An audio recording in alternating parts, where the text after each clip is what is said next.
2 Timóteo, capítulo 4. Quem achou o versículo 6, diga glória a Deus. Glória a Deus. Versículo 4 diz assim: quanto a mim, estou sendo já oferecido por libação, e o tempo da minha partida é chegado. Combati o bom combate, completei a carreira, guardei a fé. Amém, queridos? Se assente glorificando e exaltando o nome daquele que vive e reina eternamente. Amém, queridos? Amados, eu acabei de ler um texto para vocês a respeito de um homem que ele já tinha 64 anos. E esse homem, que já tinha 64 anos, ele usa uma expressão que era muito comum no Antigo Testamento. Ele diz assim: olha, eu já estou sendo oferecido por libação. Por quê? Porque ele já estava prestes à sua morte.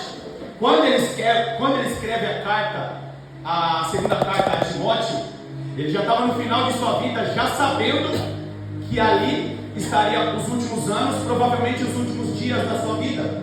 E aí passa um filme, sempre passa um filme nos olhos das pessoas, ou passa um filme na mente das pessoas, quando elas têm uma experiência de vida, e elas já se aproximam do final dessa mesma vida. Se Deus contasse para Paulo o que ele passaria, certamente ele não aceitaria o chamado. Será que se Deus contar para você, ou se Deus contasse para você tudo que você tem passado, tudo que você já passou, será que você aceitaria o chamado? Será que você aceitaria o chamado sabendo que em um determinado momento você estaria enfermo por causa da obra do Senhor, ou por causa da busca pela sua família? Será, pastor Anderson, que você estaria firme na presença de Deus, ou aceitaria o chamado se você soubesse que se levantariam obreiros que te trairiam, se levantariam obreiros querendo trazer uma liderança usurpada? Será, pastora Maria, que você aceitaria o chamado do Senhor se você soubesse que aquela irmã que andou lado a lado, ela falaria aquilo pelas suas costas? Certamente a maior parte de nós não aceitaria o chamado se nós soubéssemos todo o processo que nós passaríamos. Agora, para você falar combati o bom combate, guardei a fé, para você chegar no determinado ponto que Deus tem para você, você precisa o quê? Resistir o momento em que você está passando. Agora, aqui está falando aproximadamente do ano 67 depois de Cristo.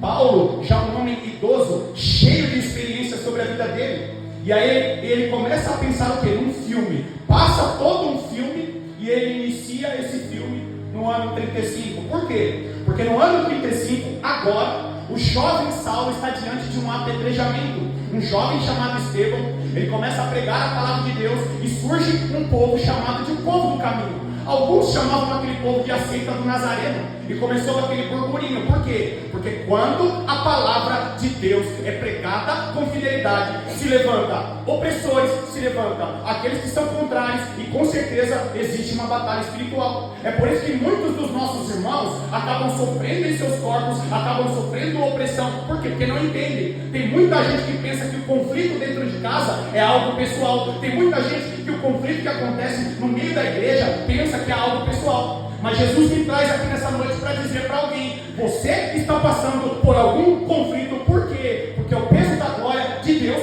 sobre a sua vida. Mas irmão Paulo nem tem um ministério, eu só congrego aqui na igreja do pastor Rafael, do pastor Anderson e da pastora Maria. Tem muita gente que não consegue entender que as lutas e batalhas que tem passado é por quê? Por causa do peso da graça que está sobre a sua vida, porque Deus te chamou para esse tempo. Agora, o ano é o ano 35. O jovem Saulo começa a assistir um apedrejamento. Estevão olha para um lado, olha para o outro, não tinha ninguém ao lado dele, ele acaba sendo apedrejado sozinho. Por quê? Porque às vezes você vai sofrer apedrejamentos, às vezes as pessoas vão falar mal de você, às vezes as pessoas vão te atacar pelas costas, vão te apedrejar, vão te criticar, e aí você o quê? Não vai ter ninguém do seu lado. Às vezes você recebe críticas.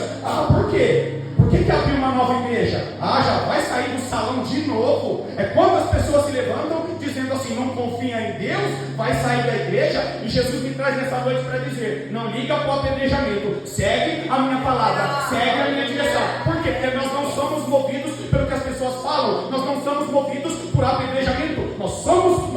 pela palavra de Deus e pelo Espírito do Senhor que nos conduz ao nosso chamado. Aleluia. Ele começa o quê? A ver o apedrejamento. Estevão está sozinho. Ele é apedrejado. Queridos, isso até me arrepia. Por quê? Porque ele olha para os céus, ele vê uma cena maravilhosa.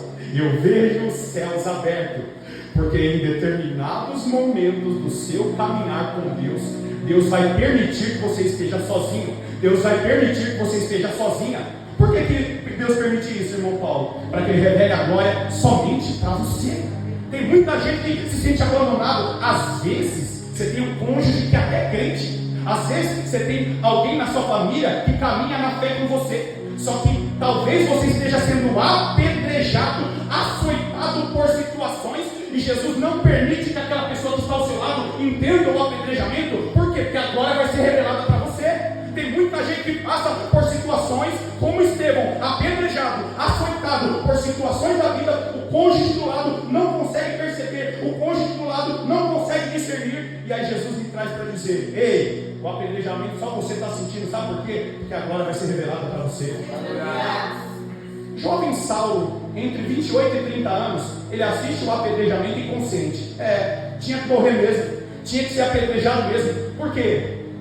Porque Estevão pregava uma palavra que ainda não tinha sido revelada. Tem muita gente que não consegue discernir aquilo que Deus tem para a vida dela. Por quê? Porque não se debruça na revelação da palavra de Deus e não tem vida de oração. Nós estamos vivendo em um tempo, pastor Anderson, que existem leões do hebraico, leões do aramaico, mas são gatinhos na vida de oração. Deus, como que eu consigo ministrar a palavra de Deus falando grego e hebraico? Eu não paro nem 10 minutos para orar ao Senhor. Jesus está dizendo aqui: oração e meditação na palavra caminham juntos. O que acontecia com a seita do Nazareno ou com o povo do caminho? Eles pregavam e faziam reuniões constantes de orações.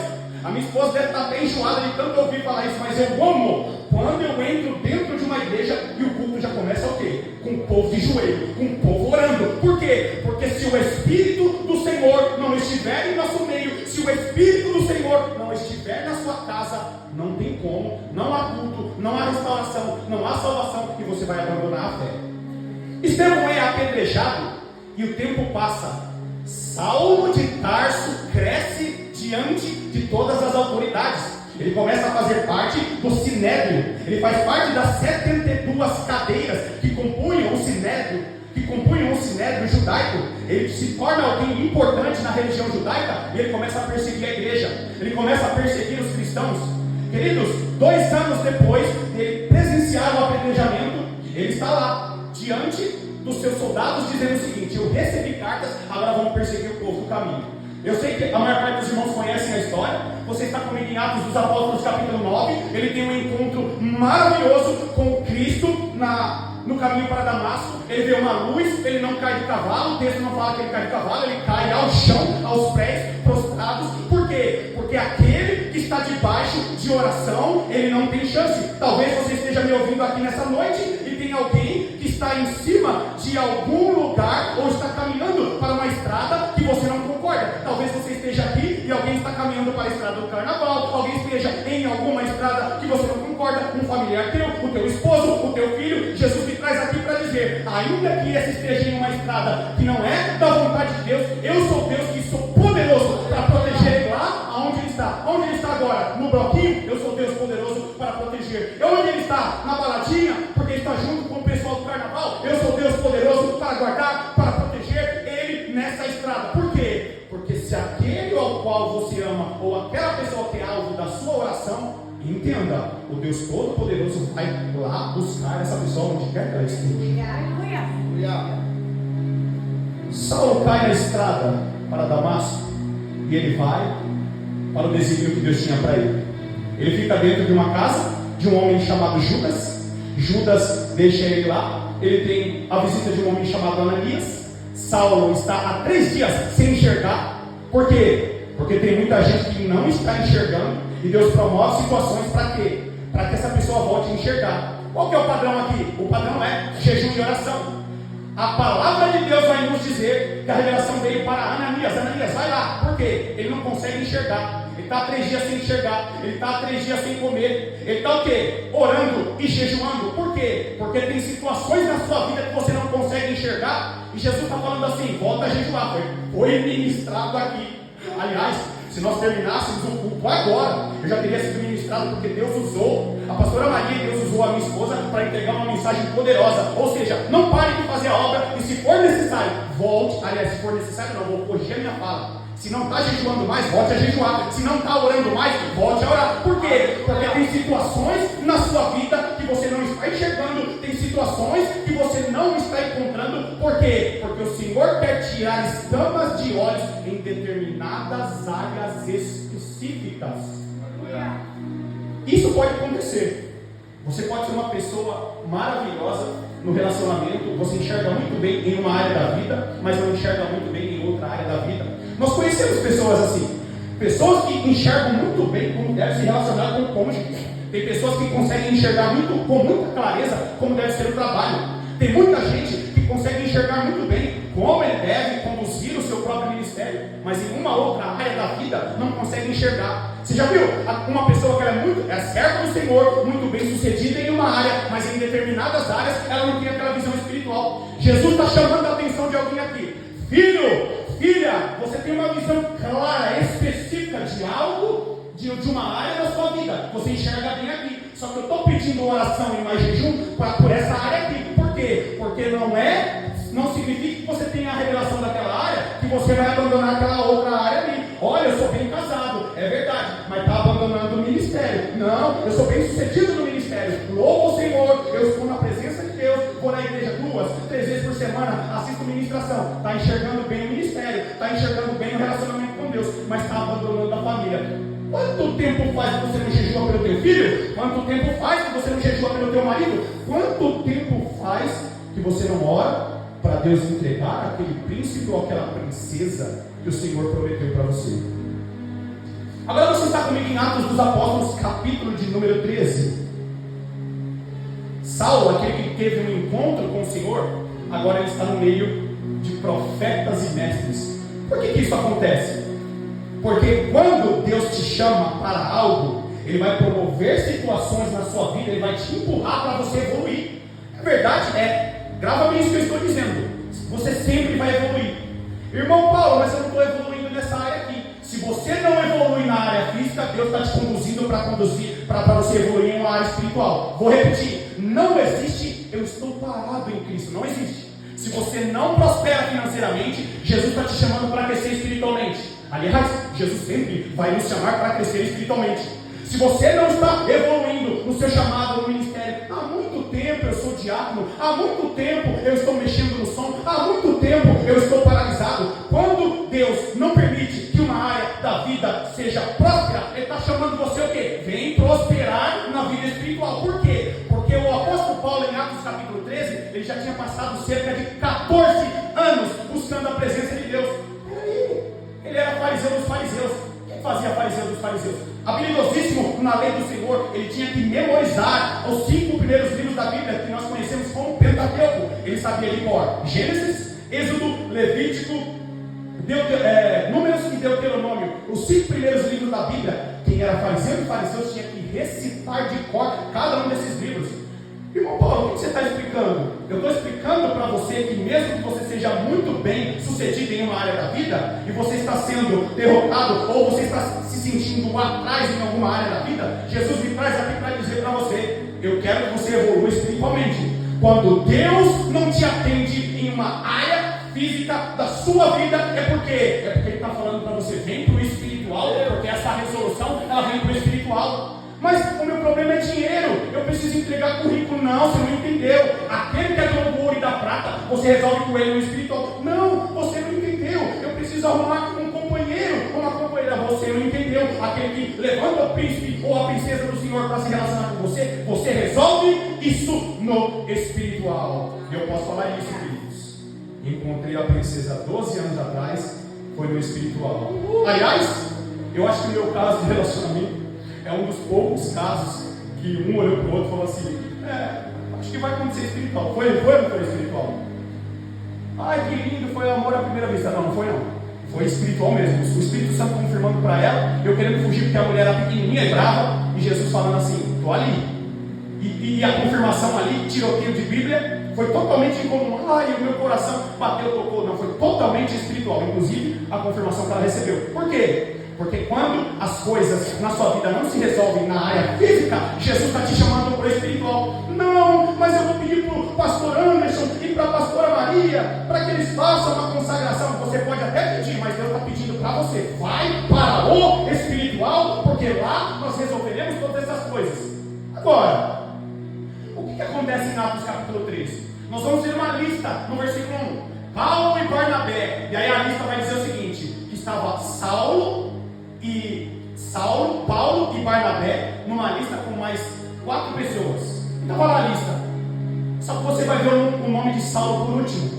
Você vai ver o nome de Barnabé em primeiro. Quando você olha para Atos capítulo 13, tem uma lista de algumas pessoas. Por quê? Porque elas estavam participando da obra do Senhor. Só que nos versículos seguintes, você vai ler o seguinte: separai-me a Barnabé e Saulo para a obra que os tenho chamado. Ô irmão Paulo, o que você está querendo dizer com esse negócio? Porque você pode estar no meio de uma lista muito grande no seu trabalho. Você pode estar no meio de uma lista muito grande de vários lugares. Pode ser que tenha uma lista muito grande de pessoas que vão alugar o salão desejado. Você pode estar numa lista gigante. O documento pode estar esquecido debaixo de uma gaveta. Jesus me traz aqui nessa noite para dizer: não importa a lista dos homens, importa a minha lista. Não importa a escolha dos homens, o que importa é a minha lista. Detalhe: quando você lê a lista de Atos 13, está escrito assim: e um homem chamado Manaém, que era colasso de Herodes, ele estava junto no negócio. Quem que era Manaém? Manaém, colasso de Herodes. A palavra colasso cresceu junto com Herodes. Ou seja, tinha um camarada no meio dessa lista de Atos capítulo 13, importante, que tinha crescido como autoridade. E Jesus disse assim: não é o importante, é aquele lá que foi rejeitado pela liderança da igreja. Não, é fariseu dos fariseus, mas eu desconstruí todo o entendimento dele. Por quê? Porque não importa a lista dos homens, não importa a influência dos homens, não importa se o fulano, se o ciclano é muito importante. Não importa que eu escolhi você, meu irmão, eu escolhi você, minha irmã. Por quê? Porque a obra que Deus está fazendo através desta igreja e das pessoas que estão me ouvindo é uma obra muito grande. Não esqueça disso, porque aquilo que Deus faz sempre começa com uma lista pequenininha. Aquilo que Deus faz é semelhante ao que aconteceu com Elias. O que aconteceu com Elias, irmão Paulo? Ele manda o menino subir. Vai lá, filho, sobe. Chegou na 7ª vez, tinha uma nuvem pequenininha, pastor. Uma nuvem pequenininha. O que aconteceu com essa nuvem pequenininha? Não chovia há 3 anos e meio. Por quê? Porque quem tem fé, quando ele vê o primeiro sinal, ele vai falar: oh glória! Glória a Deus. Por que glória a Deus? Porque antigamente o menino saía de casa e ia direto para a balada. Agora não, ele já olha e fala assim: ora por mim. Antigamente o menino saía e você já ficava preocupada. E agora o menino ele fica olhando para você assim, temeroso. Por quê? Porque ele sabe que você é uma mulher de oração. Porque ele sabe que você é um homem de oração. Agora, a partir de Atos capítulo 13, nós vemos um Paulo assumindo a liderança dessa parceria com Barnabé. Por quê? Porque às vezes nós não entendemos que Deus está colocando pessoas ao nosso lado para fazer a obra conosco. Partiram eles para a obra missionária. E eles começam o quê? A caminhar juntos. E aí eles estavam em Antioquia da Síria. E depois eles vão para Antioquia da Pisídia.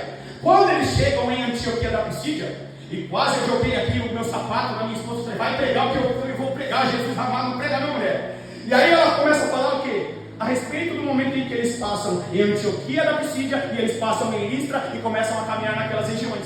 Queridos irmãos, eles são... Depois dessa situação de Júpiter e Mercúrio, depois dessa situação de Júpiter e Mercúrio, eles não aceitam o título, eles tomam uma surra. A partir do momento que eles tomam uma surra, eles são expulsos daquela região.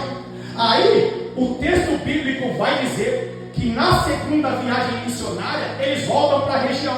Agora, olha que detalhe lindo. Você sabia que Antioquia da Pisídia foi um dos principais lugares onde Paulo escreveu suas cartas? Inclusive a carta aos Gálatas saiu dessa primeira visita que eles fizeram em Antioquia da Pisídia. O que você está querendo dizer, irmão Paulo? Porque vergonhas e situações que você passa, confrontos que você passa, situações de afronta, de confronto que você passa, pode ser que Deus esteja gerando algo que vai gerar para a eternidade, ou algo que vai ecoar para a eternidade. Eu vou repetir esse negócio. Se Paulo não volta para Antioquia da Pisídia depois desse confronto, nessa situação, não sairia a primeira carta dele escrita aos Gálatas. Ou seja, às vezes Deus faz você participar, ou às vezes Deus promove situações que você fica temeroso, ou às vezes Deus permite a aflição. Por quê? Porque quando Deus permite a aflição e você não desanima na fé, é porque Deus está produzindo algo na sua vida que vai ecoar para a eternidade. Ou seja, a aflição que eles sofreram em Antioquia da Pisídia não ia durar muito. Por quê? Porque pode ser que dure dias, pode ser que você está há meses passando por essa aflição, só que aquilo que Deus está produzindo na sua vida vai ecoar para a eternidade. Será que vale a pena você continuar orando por essa pessoa? Ou será que vale a pena você continuar orando por esse ministério, sabendo que o ministério vai ecoar para a eternidade, ou a salvação dessa pessoa vai ecoar para a eternidade? Agora, eles partem dessa viagem missionária. Vai Paulo, vai Barnabé e um menino chamado João Marcos. João Marcos está lá caminhando, pastor Anderson, caminhando junto. Só que chega um determinado momento na primeira viagem missionária, ele fala assim: quero mais não. Fiquei com medo. Por quê? Porque nós estamos em uma geração, parafraseando para os nossos dias, uma geração Nutella que desiste de tudo. Não sei, a igreja tem pouca gente, eu não sei se eu vou voltar não, viu, pastor Rafael? Não sei não, viu? Desanima. Pastor Rafael, vou voltar aqui terça-feira, quarta-feira. Aí você vai ver lá, o obreiro não está. Por quê? Porque todo mundo quer estar quando a festa está toda montada. Todo mundo quer projeto pronto. Todo mundo quer projeto pronto. Todo mundo quer ministério redondinho. Todo mundo quer pregar para a grande congregação. Todo mundo quer o quê? Projeto prontinho. Está lá, ó, o prédio montado, tudo certinho, com os membros aí. E Jesus está dizendo que começa no início do projeto, porque eu vou te honrar lá na frente. O que estava acontecendo? João Marcos abandona, porque às vezes Deus tira a pessoa dos nossos caminhos e você pensa que a pessoa desistiu, mas é Deus soprando no ouvido dele: essa obra não é para você não. Eles partem, aí eles avançam. Agora você está comigo em Atos capítulo 15. Começa o quê? A segunda viagem missionária. E eu destaco na segunda viagem missionária, Paulo entrando em uma região chamada Éfeso. Ele entra em Éfeso, acontecem coisas maravilhosas em Filipos. Segunda viagem missionária, ele entra em Filipos. Quando ele entra em Filipos, ele já é abordado por um grupo de pessoas que estão orando. Aí ele conhece uma mulher chamada Lídia. Tenta imaginar esse negócio, um grupo de oração. O apóstolo Paulo chega para orar. Por quê? Porque crente de verdade tem que se unir com pessoas que oram. Irmão Paulo, eu não sei nem orar, eu não falo direito, não importa. Gruda em quem ora, porque Deus te revela o que você precisa fazer. Gruda em quem ora, porque você desenvolve, você aprende a desenvolver a sua vida de oração. Mas eu não estou acostumado, eu não sei falar bonito assim, como o pastor Rafael, como a pastora Maria, como o pastor Anderson, não importa. Gruda em quem tem oração. Por quê? Porque a revelação do Senhor sobre a sua vida está diretamente ligada com a exposição que você tem na vida de oração. Sabe o que o texto vai dizer? Que Deus abre o coração de Lídia para compreender o que Paulo estava falando. Uma vez o Senhor me levou para entender esse texto, para entender o que está escrito em Ageu 1 e para entender o que está escrito em Esdras 1. Os três textos vão dizer o seguinte: e Deus despertou Ciro, e Deus despertou Zorobabel, e Deus abre o coração de Lídia para compreender o que Paulo estava dizendo.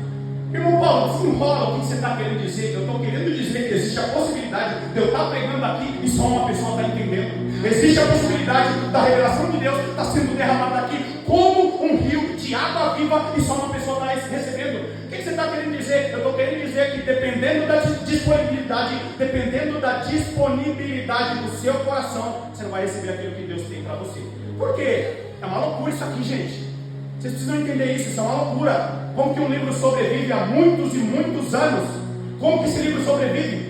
Como que o Deus eterno, Criador de todas as coisas, cujo a terra é o estrado dos seus pés, cujo as estrelas, o Deus é tão grande, mas tão grande, que as estrelas, Ele conta cada uma das estrelas e chama cada uma das estrelas a partir do seu nome particular. Como que esse Deus, que te escolheu desde o ventre da sua mãe, mesmo alguns que estão me ouvindo aqui, ou talvez alguém que vai me ouvir pela internet, alguém que foi rejeitado no nascimento, alguém que foi rejeitado pelo esposo, alguém que foi traído pela esposa, porque esse é o Deus que olha para você e diz: eu te escolhi Só que se a sua disponibilidade do coração não existir, você não recebe essa revelação.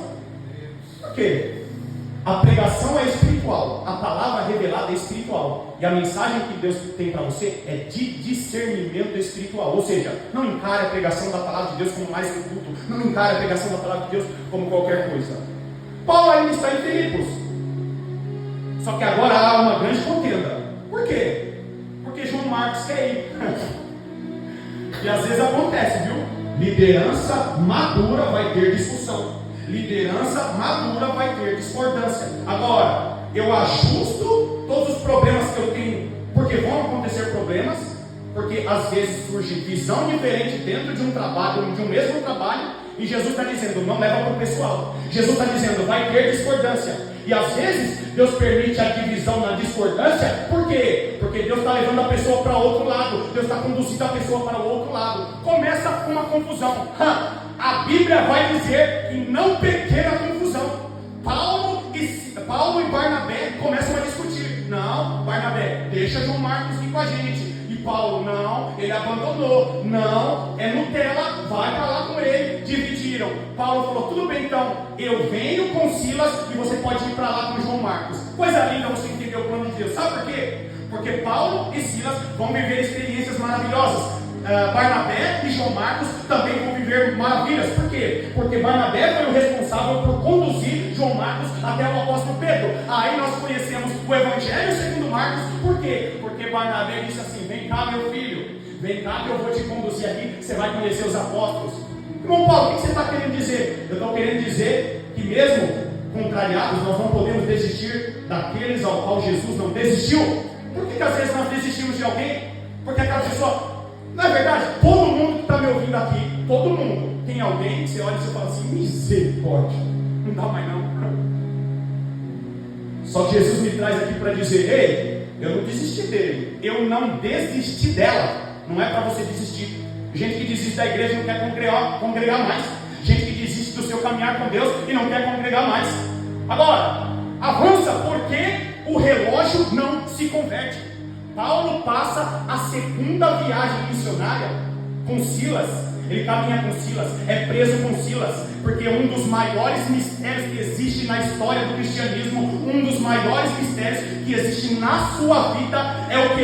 É quando você passa por dificuldades, passa por aflições, e aí Deus faz o que? Deus fica quietinho e diz para você, vai me louvar. Por que Deus faz isso? Está lá. Você numa prisão, tem gente me ouvindo aqui que está se sentindo numa prisão. E Jesus diz assim, sabe por que você está se sentindo numa prisão? Porque às vezes você quer sair da situação, às vezes você quer ir embora. Eu tenho que falar isso aqui, vai avançar a hora. É o seguinte, Paulo e Silas estão presos.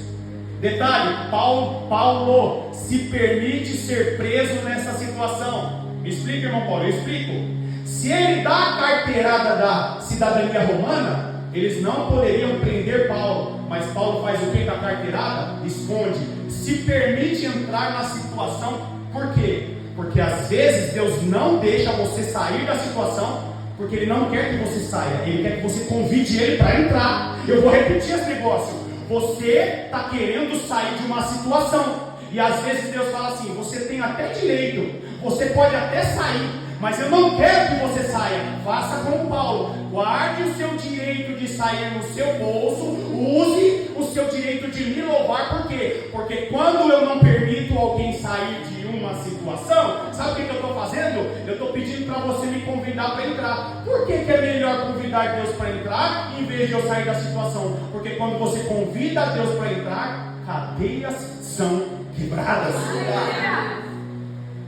Avançamos, Atos capítulo 19 começa o quê? A terceira viagem missionária. E aqui o bicho pega. Por quê? Porque o Espírito Santo fala para Paulo, você vai chegar até Roma. Deus fala para Paulo, você vai chegar a Roma. Se o Espírito Santo falou assim, você vai chegar, eu coloquei na mão de vocês o pastoreado. Se o Senhor falou que vai acontecer, então vai acontecer. Se o Senhor falou que tu é pastor, a igreja vai chegar, as pessoas vão sentar no banco, vai acontecer. O grande problema é que nós não entendemos o processo que Deus nos coloca. O Espírito Santo começa em toda a viagem, a terceira viagem missionária, começa a falar com Paulo. Paulo, você vai chegar até Roma e eles vão dar uma pizza lá. Na Bahia fala pizza. Meus parentes estão todos baianos. Ó, você vai tomar pizza. Você vai tomar pizza e vai ser um negócio. 2 Coríntios, capítulo 11, versículo 24. Lê a partir do versículo 20. Mas Paulo dá uma descrição que você até desvia só lendo 2 Coríntios, capítulo 11, a partir do versículo 20. E tomou, não sei quantas, 5 quarentenas de açoite menos um. Fui preso, 3 vezes sofri naufrágio, fui abandonado por irmãos, fui açoitado, fui ofendido. E ele começa a dar uma descrição de todas as coisas que ele passou. Por que você está explicando isso? Porque quando Deus permite experiências ruins, é porque você está gerando algo que vai ecoar para a eternidade. Se não fosse os açoites que nós passamos, será que nós acordaríamos naquela madrugada para buscar a presença de Deus? Se não fosse as dificuldades dentro de casa, será que a maior parte de nós estaríamos sentados em uma cadeira como essa? Se não fosse a aflição para promover correções, será? Agora, toda a terceira viagem missionária, o Espírito Santo começa a falar com ele. Só que Deus dá uma folga. Atos capítulo 21 vai mencionar o quê? Paulo chegando em Cesareia. E não se assuste, eu começo a pregar agora. Eu tenho 15 minutos, talvez aí mais uns 20. Quando chega no capítulo 21, pastor Anderson, Paulo se assenta em um sofá em Cesareia, porque um dos desejos de Paulo era conhecer um pastor chamado Filipe. Filipe, um dos sete que fazia parte dos diáconos da igreja. Por quê? Porque quando você é obediente, quando você ainda serve a mesa, ainda traz a água, quando você carrega os envelopes, quando você cuida da mídia, cuida do som, Deus é poderoso para fazer infinitamente mais lá na frente. Hoje as pessoas estão olhando o carinha do som. Hoje as pessoas estão olhando o pastor na igreja vazia. Hoje as pessoas estão olhando para situações que ainda são projeto. Jesus não. Jesus já está dizendo, ó, missionário, é o cara que vai pregar. Ele ama ouvir a palavra de Deus. Às vezes, pastor, ele até perde o tempo da filmagem, o tempo do som, porque sede da palavra, sede no período da oração. Deus vê assim. Paulo senta. E pela primeira vez, depois de muito tempo, ele se sente em casa. Filipe, o pastor de Cesareia, ele é um homem reconhecidíssimo na cidade. Por quê? Porque ele tinha 4 filhas donzelas, e não eram jovens, adolescentes, eram mulheres formadas. Ele pastoreava elas, e ele era responsável pelo quê? Pela santidade das meninas. As meninas olhavam para o pai, a história da igreja vai dizer isso, que as meninas olhavam para o pai Filipe dizendo o seguinte: olha, que homem de Deus, vou me santificar, vou me guardar para o Senhor. Quando Paulo chega na casa de Filipe em Cesareia, ele se assenta. Uma das irmãs, das 4 donzelas, vai lá, tira o sapato de Paulo. Enquanto isso, Lucas, o grande médico missionário, começa a cuidar das feridas de Paulo. Paulo já tinha passado por 3 naufrágios. Paulo já tinha sido açoitado, tinha sido preso. 4 anos antes, Paulo já tinha sofrido com várias situações. E ele começa a ser cuidado. Só que, queridos, Deus vai permitir descansos na sua vida. Vai, porque Deus é bondoso e misericordioso. Deus reconhece o filho e a filha que está cansado. Deus reconhece o servo do Senhor que está fadigado. Ele te socorre no teu dia de cansaço. Mas se você realmente é alguém que está gerando algo para a eternidade, o descanso ele não demora muito não. Por quê? Enquanto ele estava descansando em Cesareia de Filipe, o Espírito do Senhor faz uma viagem a jato e ele chega na mente de um homem chamado Ágabo em Jerusalém. Por quê? Porque o Espírito Santo é suficientemente poderoso para trazer a palavra de Deus até você. Porque tem gente que está acostumada a ficar procurando profeta. Tem gente que está acostumado a ficar, profetiza para mim. Você viu alguma coisa, pastor Anderson? Você viu alguma coisa, missionária Adriana? É quando você fica procurando o quê? Adivinho gospel. Fica assistindo lá, coisa gospel lá, adivinhação pela internet. Olha lá, o irmãozinho que fala esquisito. Oh, eita Deus, que eu não posso falar coisa aqui que eu não estou na igreja minha. É isso aí, cuidado. Cuidado com esse negócio. Olha aí. Me chama de mentiroso, que eu sou profeta, e essas coisas.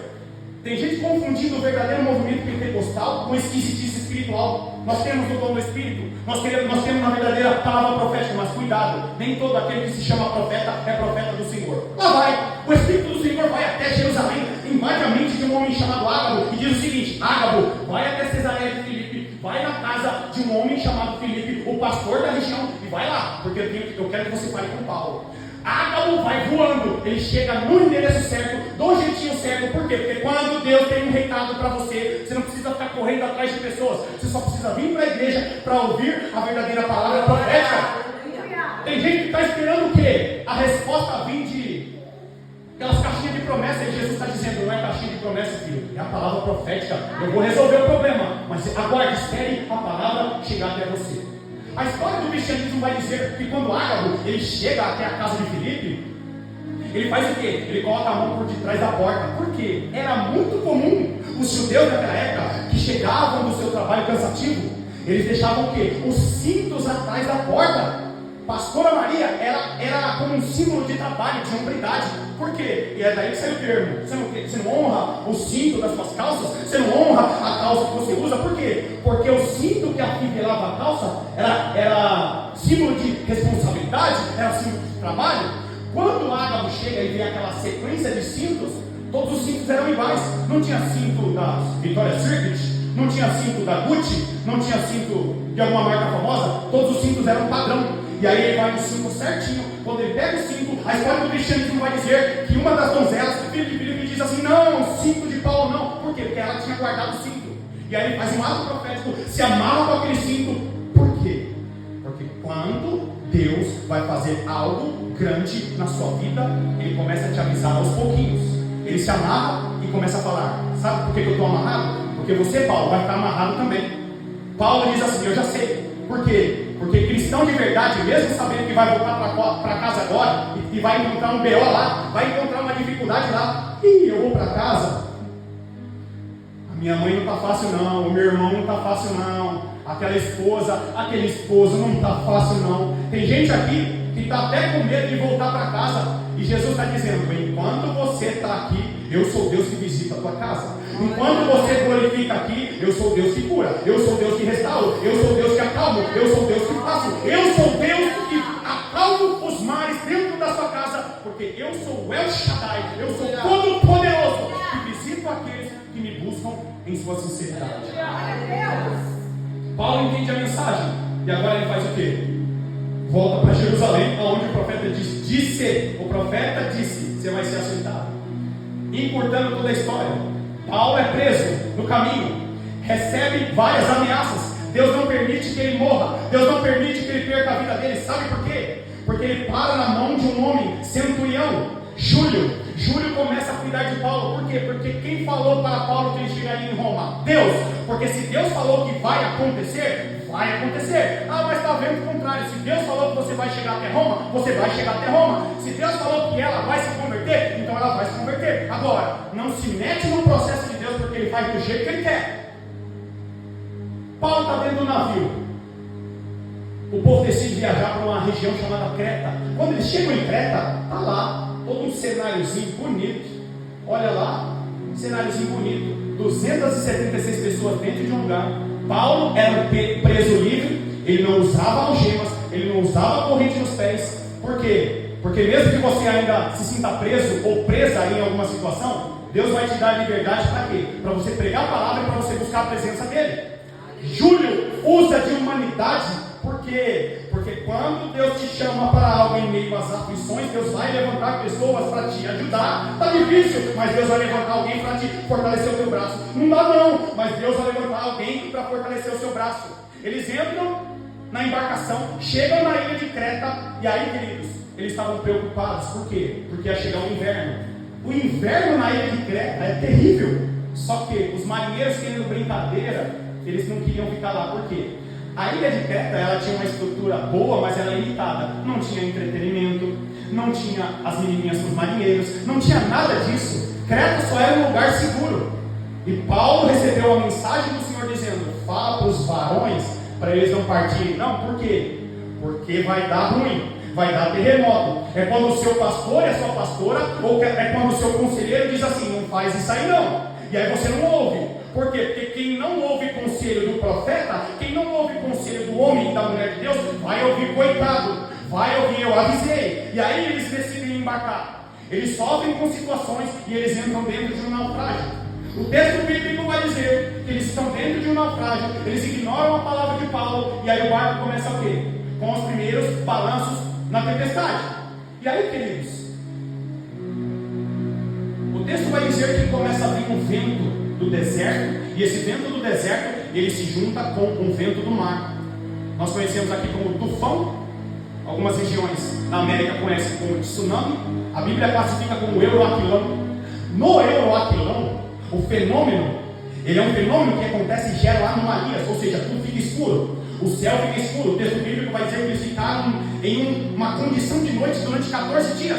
Durante 14 dias eles ficaram sem comer. E aí o que você entende? Quando você passa por tribulações ou turbulências, somente aquele que busca a presença de Deus que vai enxergar o que realmente está acontecendo.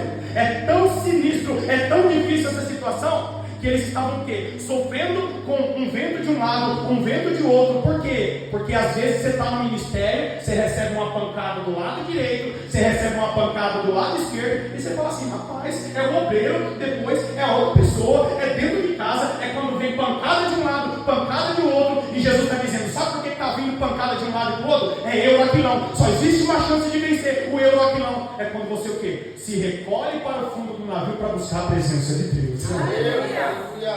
Até quando nós vamos passar por euroaquilões e vamos continuar querendo subir para cima do barco quando Jesus está pedindo para você ir para o porão, para a sua casa de oração, para o seu momento de busca pela presença de Deus?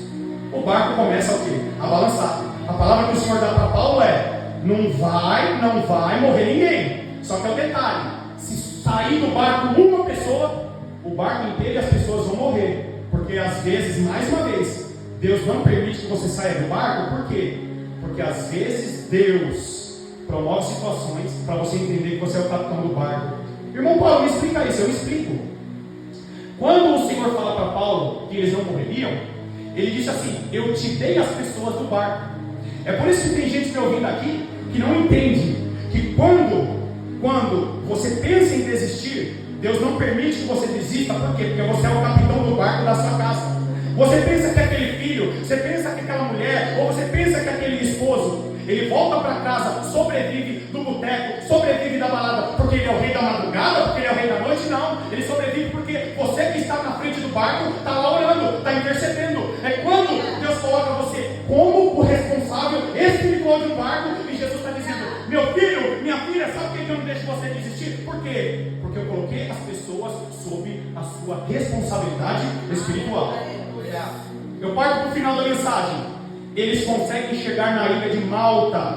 Quando eles chegam na ilha de Malta, eles já chegam lá com uma fogueira pronta. Por quê, pastor Anderson? Porque quando nós chegamos na igreja, nós percebemos o quê? Tem fogueira pronta já. O pastor jejuou, a pastora jejuou e orou a semana inteira. Fogueira pronta. Tem gente que ora por você, tem gente que jejua, tem gente que quando você chega aqui, já estava orando em casa, veio orando, dirigindo e começou o culto orando. Fogueira pronta. Por quê? Porque sem fogueira pronta não tem como vencer as batalhas e se aquecer no inverno. Quando Paulo chega na ilha de Malta, os bárbaros que estavam ali, que moravam na ilha de Malta, eles já estavam fazendo uma fogueira. E aí o que Paulo faz? Paulo vai se aquecer na fogueira só para aproveitar a fogueira dos outros? Não. Paulo vai lá, pega um gravetinho e joga o gravetinho na fogueira. Por quê? Porque se você chegou numa fogueira que está pronta, Jesus está dizendo: vem fazer parte da fogueira. Começa a chegar mais cedo para orar, começa a chegar mais cedo para buscar a minha presença. Eu não te chamei só para ser o cara do som, eu não te chamei só para ser um pastor auxiliar, eu te chamei como um catador de gravetos para fazer fogueira. Por quê? Porque quando você aprende, presta atenção nisso, quando você aprende a pegar gravetos para abastecer a fogueira, você está se blindando contra a mordida da víbora. Você deve ter muita víbora que surge no nosso caminho, e tem muita gente que acaba absorvendo o veneno da víbora. Por quê? Porque não está fazendo fogueira, ou está longe da fogueira, ou se perde na hora de procurar o graveto. O texto bíblico vai dizer que Paulo chega e ele começa a quê? A pegar gravetos e joga na fogueira. Quando ele vai estender a mão para pegar o graveto, quando ele lança na fogueira, a víbora morde ele. Só tem um detalhe: Deus vai permitir gente aqui ser mordido pela víbora. Só que se você está jogando graveto, Deus até permite que a víbora te morda. mas não vai permitir que o veneno faça efeito. Por quê? Porque às vezes você passa por situações e você pensa assim: Senhor, por que o Senhor permitiu? Senhor, eu sou servo do Senhor, eu dizimo, eu oferto, eu ajudo, eu abençoo a igreja, eu oro por ele, eu faço isso. E aí Jesus dizendo: sabe por que eu deixei a víbora morder? Porque a experiência que você vai contar da víbora que mordeu é justamente para dizer: a víbora morde, mas eu não permito que o veneno faça efeito. Vida com Deus é isso, o ministério é isso. E aí a palavra do Senhor vai dizer que Paulo sacode a víbora na fogueira. Por quê? Porque quem é especialista em fazer fogueira, quem é especialista em fazer fogueira, não deve se preocupar com a víbora. Eu quero só chamar a sua atenção para a questão da víbora. Por quê? Nós não precisamos ser estudiosos da palavra de Deus para saber quem é a víbora, sim ou não? Sim ou não? Batalha espiritual, queridos.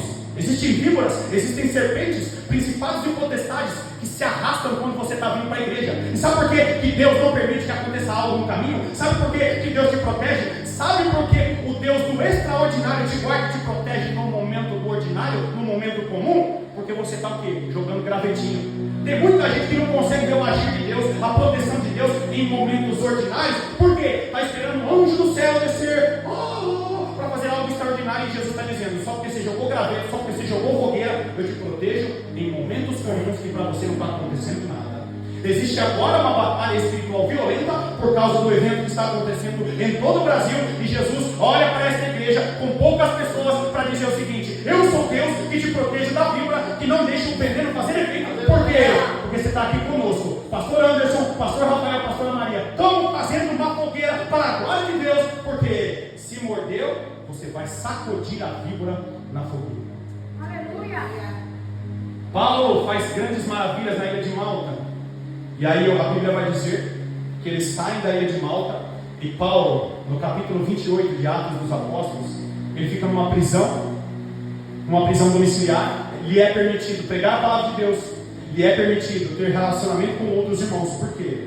Porque mesmo que você se sinta preso ou presa em uma situação, você não consegue ver resolução, você não consegue ver o final dessa situação.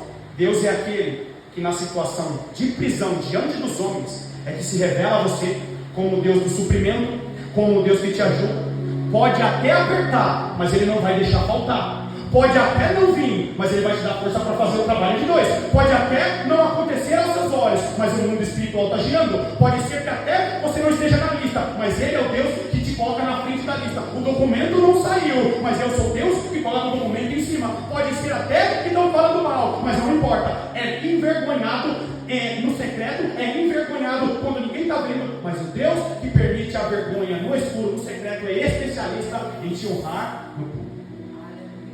Eu finalizo a mensagem dizendo para você que o jovem Saulo, que com 28 anos, 30 anos aproximadamente, ele começa a sua caminhada com Deus com uma expectativa, com uma ideia. Ele passa por todos esses processos que eu resumi de maneira bem resumida, para dizer para mim e para você.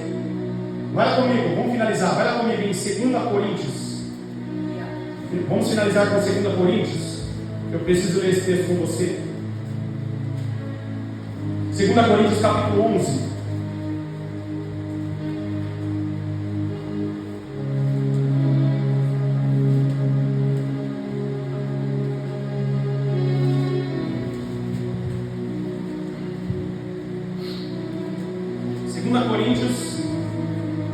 Coríntios capítulo 11. Nós vamos ler a partir do versículo 24. Todos acharam, amém?